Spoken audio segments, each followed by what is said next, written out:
نماز جماعت۔ آج سب شاگرد جلدی سے اسکول کے بڑے ہال کی طرف جا رہے ہیں۔ کیا ہوا؟ طے یہی پایا کہ سب جماعت کے ساتھ نماز پڑھیں گے۔ یہ حکم اسکول کے پرنسپل صاحب نے دیا۔ ہادی نے اپنے استاد سے پوچھا، اسکول کے پرنسپل نے نماز باجماعت پڑھنے کا حکم کیوں دیا؟ ہمارے لیے اکیلے نماز پڑھنا آرام دہ نہیں تھا کیا؟ ہم آرام کے ساتھ مسجد میں نماز پڑھ کے چلے جاتے تھے۔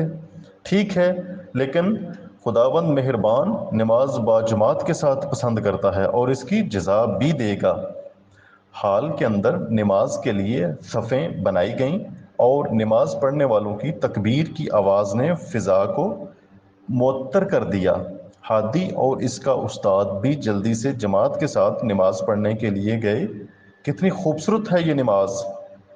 سب مل کر ایک ساتھ رکوع میں جا رہے ہیں اور سب مل کر سجدے میں، اور ایک ہی دفعہ دعا کے لیے ہاتھ بلند ہو رہے ہیں۔ واہ، ماشاءاللہ، سبحان اللہ، کتنی خوبصورت ادا ہے یہ نماز کے دوران، واقعی۔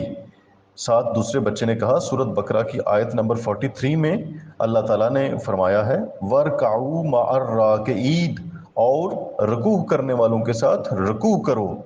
یوں ہم اس چھوٹی سی دلچسپ بچوں کے لیے کہانی سیریز میں کہانی بھی سن رہے ہیں ہم سب، اور ساتھ اللہ تعالیٰ نے جو کچھ ہمارے انسانوں کے لیے بنایا ہے، جو کچھ چیزیں ہمیں، جو حکم ہمارے لیے ترتیب دیے ہیں، جو رولز اینڈ ریگولیشن ہمارے لیے بنائے ہیں، وہ بھی ہمیں اور ہمارے چھوٹے چھوٹے بچوں کو پتہ چل رہے ہیں۔ آپ کو یہ کہانیوں کا سلسلہ کیسا لگا ہے بچوں؟ اور بڑوں سے بھی میں یہ مخاطب ہوں، آپ اپنی رائے سے ضرور آگاہ فرمائیں۔